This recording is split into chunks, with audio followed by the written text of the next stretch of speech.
Welcome to question 121 of the Secunda Secundae. The topic this week is piety. We've already covered piety, the virtue of piety. So this time we are covering the gift of piety, the one gift of justice.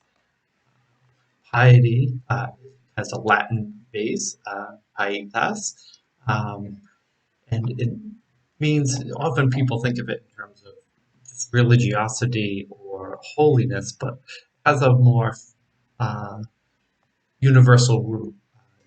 Relates to duty, religiosity, loyalty, devotion, and filial piety. So, when somebody, we have 12 Pope Piuses, it refers more to faithful, loyal, than it does um, kind of a hypocritical sense of holiness, which is kind of the understanding people think about it today. And now, as you remember back from virtue, this loyalty and devotion can be towards anything. It could be towards your dog. It could be towards your spouse. It could be towards your parents. It could be towards your country. The loyalty is not to God alone, which is another term that we tend to think of it today as you're pious towards God alone. The term is more general. In the ancient Roman world, it was a political term about faithfulness and loyalty to the state or to Caesar. Uh, this particular type of piety that deals with it being a gift is one of the seven gifts of the Holy Spirit. Uh,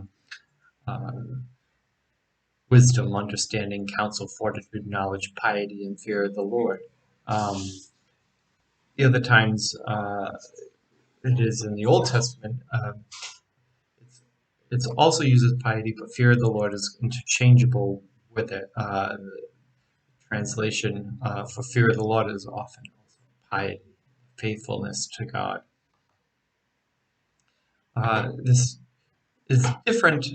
Again, piety as a virtue is different than piety as a gift. In this sense, it's a gift. So the gift is this welcome into the spiritual adoption as adopted children of God. So to have fidelity to your biological parents. Your biological father is good. That's part of the natural flesh of fidelity, piety.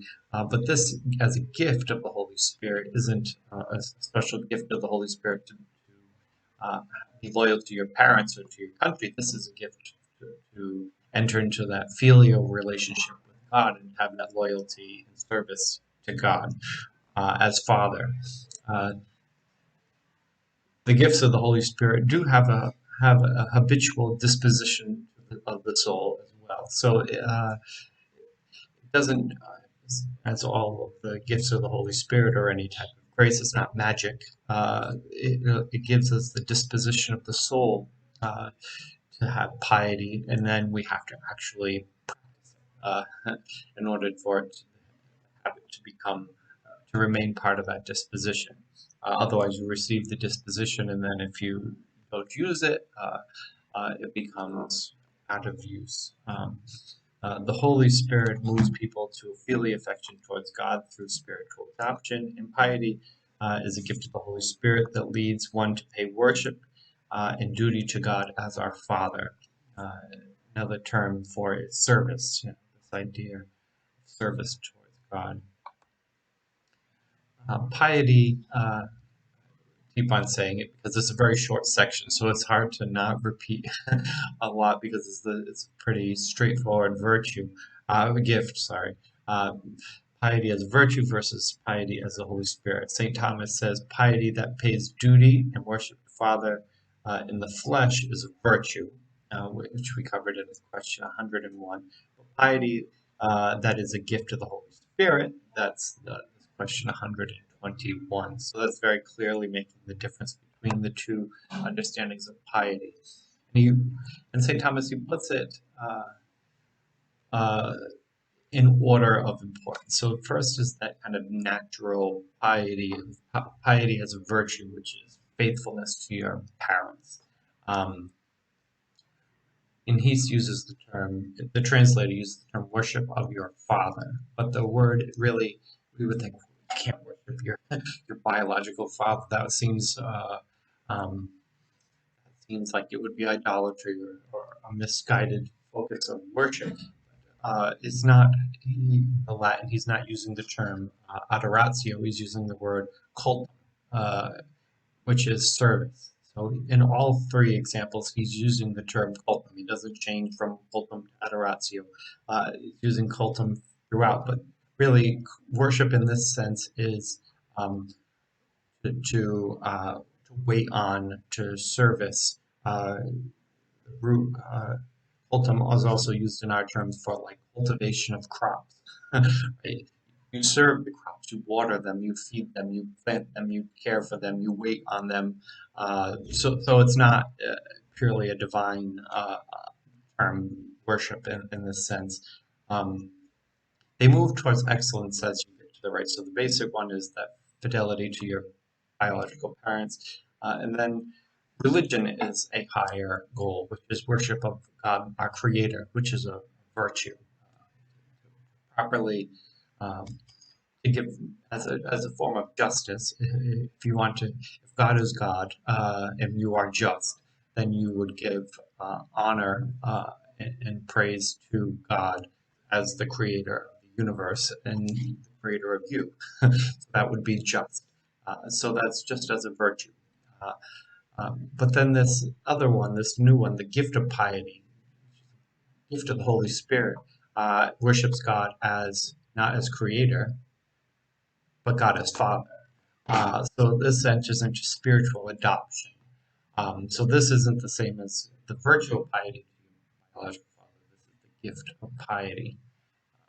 So he makes that distinction. So he says piety, gift of piety, is higher than religion. I think sometimes people who talk about I'm spiritual, not religious. Maybe they're touching on a little bit of this. You know, if you say, "Well, I'm adopted children of God. I'm not religious." Well, okay, that's true. That piety, in that sense, say I'm spiritual doesn't mean anything, but to say I'm pious, I have piety to God, which is of religion. Maybe that might make some sense, except that maybe they have a misunderstanding what religion is, which is proper justice towards God, which nobody is above that.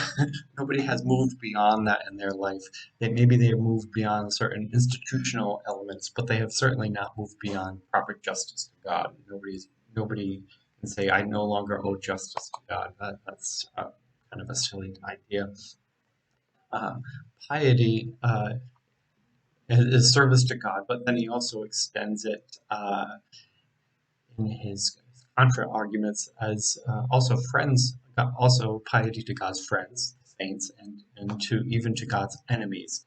Um, by the gift of piety, pays worship and duty not only to God but to God's friends.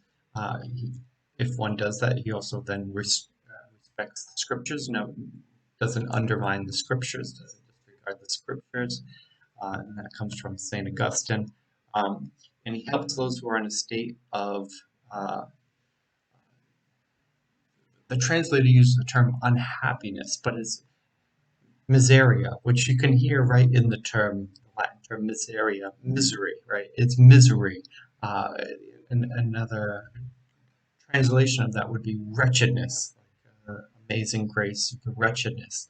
Uh, it, it reflects some state of sinfulness, of some a person who has lacked charity, so therefore they have broken union with God. So you should you should help. The term is help uh, those who have miseria, which I think is a little bit more than unhappiness. Maybe our term unhappiness, we can think, well, I'm having a bad day. It's not helping people who are having a bad day. They're people who are in a state of wretchedness, misery, despair. You know, it's and it seems to be maybe more in a spiritual, definitely more in a spiritual sense. It says the saints will mutually honor one another and pity those who are in a state of miseria, wretchedness, until the judgment day. And he said the same thing too about what we should be doing. At least until the judgment day, we should try to help those who are in a state of wretchedness. After the judgment day, it's too late. You can't help them after judgment day. The final judgment has been made. There's no more help that can be offered. So that's what makes me really think it's talking not just about a state of unhappiness, certainly not just about general unhappiness. State of unhappiness seems to have more of a permanence, but this is really talking about wretchedness, misery, in a spiritual sense. The gift of piety had some gems thrown in this section that I didn't want to leave out. They didn't really fit into any of the other categories, but I think it's important to point some of these out. Piety fills the inmost recesses of the heart with works of mercy. I think that's a beautiful image. When we put ourselves at the service of God and the saints, in the service of our wretched brothers and sisters, sometimes called the enemies of God, that piety, that service to God, fills the recesses of our hearts with mercy, which I think is beautiful. I think that's a beautiful line, and it's from St. Gregory. Beatitude of meekness removes obstacles of piety. This is the second question. There's only two questions in the gifts of piety. One of them is meekness attributed, the beatitude of meekness attributed to piety, which seems kind of an odd question, since a lot of questions are about, is it venial, is it mortal, is it the greatest of the virtues, is it the lowest of the virtues? There's a lot of questions, but the question, is it related to meekness, is kind of a strange one. But really, in some ways, what St. Thomas says is that St. Augustine, he talks about them, meekness and piety, because he's just going in numeric order, the Beatitudes in numeric order of the gifts of the Holy Spirit. They just, the second one is the second one. But really, he kind of points out that, they are connected. But he also really points out that all of the Beatitudes are in some ways really connected to all of the gifts of the Holy Spirit. It's not really a perfect one-for-one. In that regard, even though St. Augustine in his homily kind of presented it that way, but it doesn't mean it's only that way. Piety is becoming to the meek, St. Augustine says in that sermon, which is true. In conclusion, again, a very short section, the gifts of piety is superior to the virtue of piety, since it leads to spiritual doctrine, for recognizing not just your father as your father, but God as your father. It leads to that filial affection of God towards God. When you have that relationship with God, that intimacy with God, it leads to a much greater service than just as religion can offer, which is, well, God is the creator of the universe, therefore you owe him just a pure duty. This is different. This is the care that you have towards a member of your family, somebody very close to you. It's very intimate service. It's different than talking about care of an elderly person. The care a nurse gives is different than the care that a child gives. The tenderness might be attempted by the nurse, but there's a greater tenderness when there's that filial affection. Piety serves God, the saints, it honors scriptures, and it helps the wretched, which makes it a pretty good gift, right? It puts things in the proper ordering. And the next is the last question that we'll have in justice, which is precepts of justice, which is a bit of a longer section, and we'll get into the 10 Commandments. But that's all I have for the gift of piety today.